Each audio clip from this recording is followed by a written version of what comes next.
ሰላምታችን በያላችሁበት ድረስ የተከበራችሁ ተመልካቾቻችን እንደምን አላችሁ? ከአማራ ሚዲያ ኮርፖሬሽን ደሴ ስቱዲዮ ለሰዓቱ የተዘጋጁ ዜናዎችን ይዘን ቀርበናል።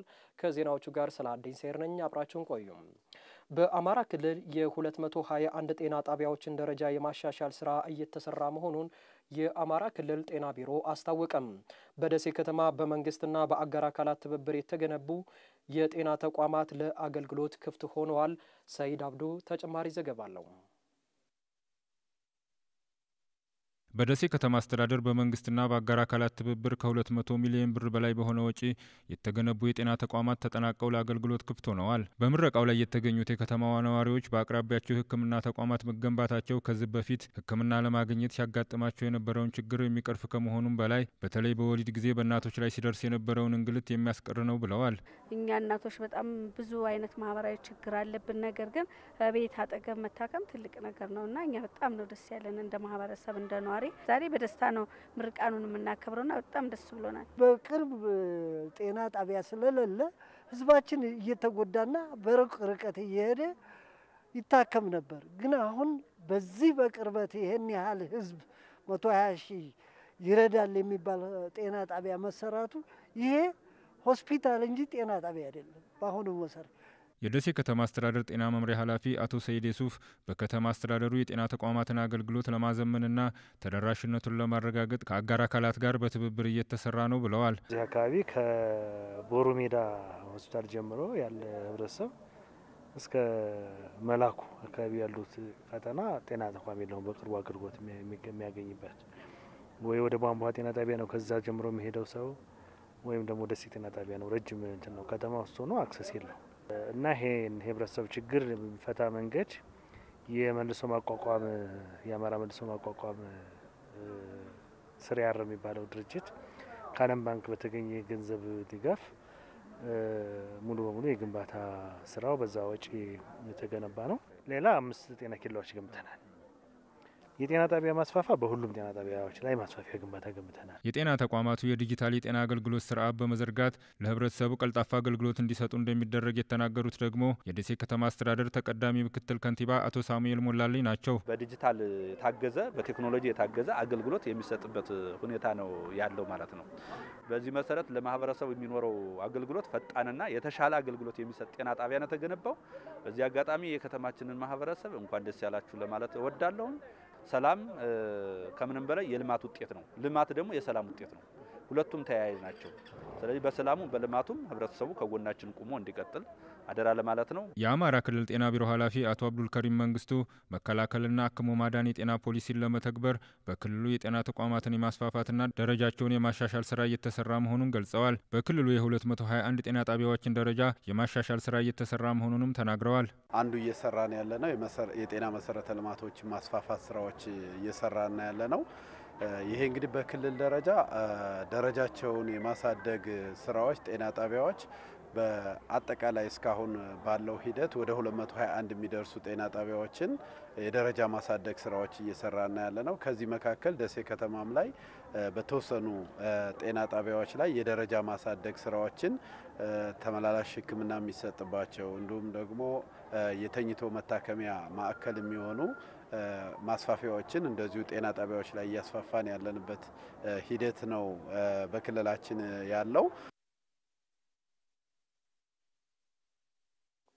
በከተማዋ በተገነባው የገበያ ማዕከል ሼዶች እየቀረቡ ያሉ የግብርና ምርቶች አንጻራዊ የዋጋ ቅናሽ ማሳየቱን የኮምቦልቻ ከተማ ነዋሪዎች ተናገሩም።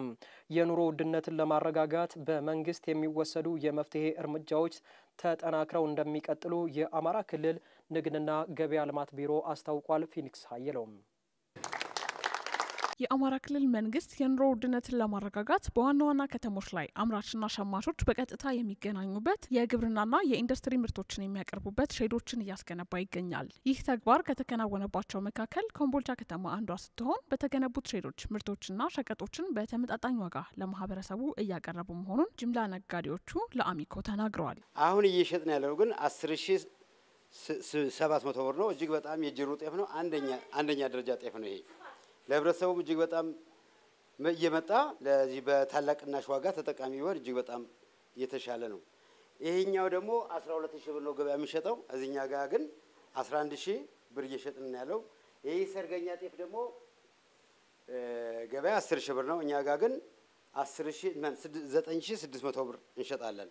የአካባቢው ህብረተሰብ ለዚህ መጥቶ ተጠቃሚ ቢሆን በጣም ቆንጆ ነው። ከ7 እስከ 800 የሚሸጠውን እዚህ ከ650 እስከ 700 ጥራት ያለው እቃ አንደኛ ደረጃ እና ሁለተኛ ደረጃ ሰው እንዲያቅሙ እንዲገዛ አንደኛ ደረጃ በ700 ሁለተኛ በ650 የመሸጥ እንትን አመቻችተናል። አሚኮ ያነጋገራቸው የከተማዋ ነዋሪዎች በሰጡት ሀሳብ የግብርናና የፋብሪካ ውጤቶችን ውጪ ካለው በተሻለ ዋጋ ማግኘት ለመቻላቸው ነው የተናገሩት። በጣም ልዩነት አለው። ሱቅ ላይ የምንገዛቸው ነገሮች በጣም ኦቨር ናቸው። በጣም ልዩነት አለው። አሁን ዘይት የምንገዛው 4,300 ነው። ፈሳሻዎች 6 ነው የምንገዛው። ግን እዛ ባሉት ሁኔታ አሪፍ ነው። በርበሬ ለምሳሌ የ200 ብር ልዩነት አይቻለሁ።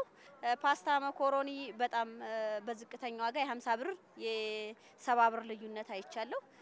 ማህበረሰቡን ያማከለና ጠቃሚ ነው የሚለው ይቀጥል ነው የሚለው። የኮምቦልቻ ከተማ አስተዳደር ንግድና ገበያ ልማት መምሪያ ኃላፊ ሆነው አስመላኩ ከተማ አስተዳደሩ 15 ሚሊዮን ብር መድቦ በሁለት ክፍለ ከተሞች ሼዶችን ገንብቶ ለማህበረሰቡ አገልግሎት መስጠት መጀመራቸውንም ተናግረዋል። በሁለት ክፍለ ከተሞች ላይ አቢሻገር ክፍለ ከተማና እዚህ አሁን የምናየው ቦርከና ክፍለ ከተማ ላይ በ15 ሚሊዮን ብር የገነባናቸው ሼዶች ናቸው። እነዚህ ሼዶች ጋር የፋብሪካ ምርት የሚያቀርቡ ፋብሪካዎች ገብተውልናል። የዱቄት ፋብሪካዎች፣ የመኮሪና የፓስታ ፋብሪካዎች፣ አምራቾች ገብተውልናል። የእንቁላል፣ የዶሮ፣ የተለያዩ ነገሮች እንዲሁም ደግሞ የግብርና ምርትና የኢንዱስትሪ ምርትን ማቅረብ የሚችሉ ጅምለኛም ነጋዴዎችን ሁለቱም ቦታ ላይ አስገብተናል። ይሄን አስገብተን ቢያንስ እስከ 15% ድረስ ነፃ ገበያው ጋር ከሚሸጠው ዋጋ ቀንሰው እንዲሸጡ እያደረግናቸው ነውና በዚህም ማህበረሰቡ እየተጠቀመበት ያለበት ሁኔታ ነው ያለው። የአማራ ክልል ንግድና ገበያ ልማት ቢሮ አማካሪ ዶክተር መሐመድ ጀማል በክልሉ የኑሮ ውድነትና ጤናማ የገበያ ስርዓት ለመዘርጋት አምራችና ሸማቹ በቀጥታ የሚገናኝባቸው የግብይት አማራጭ ለመዘርጋት የሚሰሩ ስራዎች ተጠናክረው ይቀጥላሉ ብለዋል። የሜትሮፖሊታን ሲቲዎች ላይ አስገንብተናል። ከ8 ውስጥ 3ቱ ወደ ስራ ገብተዋል። ደሴ፣ ወልዲያና ጎንደር ከተማ ላይ ወደ ስራ ገብተው ወደ ግብይት ገብተዋል። ያንን ፕራክቲካሊ አሁን ኢምፓክቱን ስንመለከተው ከፍተኛ የሆነ የዋጋ ማረጋጋት ስራ እየሰሩ ነው ያሉት። በዚህ አመት 7 ይዘናል። የክልሉ መንግስት በመደበኛ በጀት ነው እየተሰሩ ያሉት። በመጨረሻም በጤናው ዘርፍ በክረምት የበጎ ፍቃድ አገልግሎት ከ6 ሚሊዮን በላይ የህብረተሰብ ክፍሎችን ተጠቃሚ ማድረጉን የአማራ ክልል ጤና ቢሮ አስታወቀም። ቢሮው በጎነት ለጤናችን በሚል መርህ ሲያከናውነው የቆየውን የ2017 የክረምት በጎ ፍቃድ ማጠቃለያና የእውቅና መርሃ ግብር በደሴ ከተማ አካሂዷል። ደጀን አምባቸው ዝርዝር ዘገባ አለው።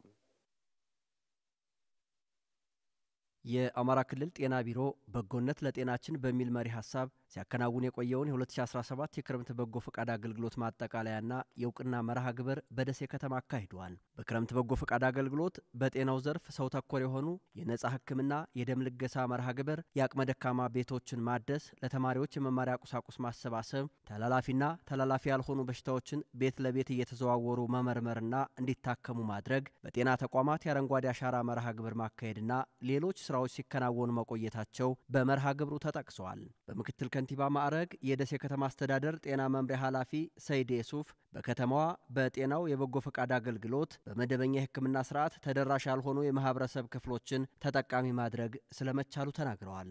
በአመቱ ሙሉ ያላገኘናቸውን የጤና ችግር ወይም ያልሰራናቸውን ስራዎች በዚህ 90 ቀን እንደ ከተማ ሰርተን ለምሳሌ የቲቪ ሊጌታ አገልግሎት ቤት ለቤት ሄደን በጤና ኤክስቴንሽን በምን ብለን አመቱን ያልሰራነው ስራ በዚህ ክረምት ማሳካት ይችላል። በይሄም ብቻም ሳይሆን አመቱ ሙሉ ክትባት ያልተከተበ ልጅ ፈልገን ማግኘት አለብን ብለን አቅደን ስንሰራ የነበረውን ስራ ያንን በዚህ ክረምት በስንት እጥፍ ያው ማሳካት ይችላልና በጣም የብዙ ወገኖቻችንን ችግር እየፈታንበት ያለነው ተግባር ነው። የሰሜን ጎጃም ዞን ጤና መምሪያ ኃላፊ ደሳለኝ ዳምጤ በበኩላቸው በበጎ ፈቃድ አገልግሎት ስራው በተሰበሰበው የደም ልገሳ አማካኝነት በዞኑ የሚገኙ ሆስፒታሎችና ጤና ጣቢያዎች የደም እጥረት እንዳይገጥማቸው ተደርጓል ብለዋል። ሁሉም ዜጋ ለበጎነት መነሳት አለበት የሚለውን ተምረንበታል። ወጣቶች፣ አረጋውያን፣ ትልቆች ሁሉም ማህበረሰብ እንዲሳተፉ የተደረገበት መንገድ በጣም ጥሩ ነውና ይሄኛው ደግሞ በጣም ደስ ያለን ከሌሎች ሴክተሮች ጋር ቅንጅታዊ አሰራር እንድንፈጥር አድርጎናል። የአማራ ክልል ጤና ቢሮ ኃላፊ አብዱልከሪም መንግስቱ በበጎ ፈቃድ አገልግሎት ስራው በማህበረሰቡ ውስጥ የግንዛቤ ማሳደግ ስራዎች በስፋት የተሰሩበት እንደሆነ አንስተዋል። በበጎ ፈቃድ አገልግሎቱ ከ6 ሚሊዮን በላይ የማህበረሰብ ክፍሎችን ተጠቃሚ ያደረገ እንደነበረም ነው የገለጹት። ሰው ተኮር ተግባሮችን በጎነትን መልካምነትን ለራስ ለቤተሰብ ለማህበረሰብና ለሀገር በሚል ሙያተኞቻችንም አመራሩም እያስተባበረ የሰራበት ሁኔታ መኖሩን በግልጽ አይተናል። በዚህም እንግዲህ ተጠቃሚ የሆኑ የማህበረሰብ ክፍሎች በሚሊዮኖች የሚቆጠሩ መሆናቸው በጣም ጥሩ ነው ብለን ነው የወሰድነው። ቀዶ ሕክምና አገልግሎት በራሱ በነጻ ሆስፒታሎቻችን ላይ እንዲሰጥ ያደረግንበት አግባብ ነው ያለው። በተመሳሳይ ከጤና አገልግሎቶቻችን ውስጥ ደግሞ አንዱና ትልቁ በስፋት የሰጠንበት ከ82,000 ዩኒት በላይ የሚሆን ደም የማሰባሰብ ስራ ሰርተናል። እነዚህ የበጎ ፈቃድ አገልግሎት ስራዎች በክረምት ብቻ ሳይሆን ማህበራዊ መስተጋብራችንን አጠናክረን በበጋ ወራትም መስራት ይጠበቅብናል ነው ያሉት። የአማራ ክልል ብልጽግና ፓርቲ ቅርንጫፍ ጽህፈት ቤት የዲሞክራሲ ባህል ግንባታ ዘርፍ ኃላፊ ዶክተር መስፍን አበጀ በክልሉ ሁሉንም አቅሞች በማስተባበርና በማቀናጀት የበጎ ፈቃድ ማህበራዊ አገልግሎት ተግባራዊ ሲደረግ መቆየቱን ነው የገለጹት። በዚህም በጤናው ዘርፍ ሰብአዊነት የተገለጠበት ስራ ተከናውኗል ብለዋል። እጅግ በጣም የሰብአዊነት ጥግ የታየባቸው ባለሙያዎች ማየት የቻልንበት ሁኔታ አለ። ሌሎችም በአረንጓዴ አሻራ ስራዎች እንዲሁም ደግሞ በአቅመ ደካማ ቤቶች ቤት ግንባታና የቤት እድሳት ላይ ሰፋፊ ውጤታማ ስራዎች የህብረተሰብን ህይወት ሊቀይሩ የሚችሉ ከእቅድ ክንውን ባሻገር በትክክልም የህብረተሰብን የኑሮ ደረጃ ሊያሻሽሉ የሚችሉ ስራዎች የተሰሩበት ጊዜ ነው የነበረው። ይህንን አጠናክሮ ማስቀጠል ያስፈልጋል። ይህ የበጎ ፈቃድ አገልግሎት ባህል ሆኖ እንዲቀጥል ስራዎች መጀመራቸውን ያነሱት በቀጣይም ክፍተቶችን እየለዩ በትኩረት መስራትና በፈጠራ ማገዝ ያስፈልጋል ብለዋል። የተከበራችሁ ተመልካቾቻችን ከአማራ ሚዲያ ኮርፖሬሽን ደሴ ስቱዲዮ ለሰዓቱ የተዘጋጁ ዜናዎችን ወደ እናንተ አደረስን። ከዜናዎቹ ጋር ሰላሀዲን ሰይድ ነበርኩኝ። በያላችሁበት መልካም ጊዜም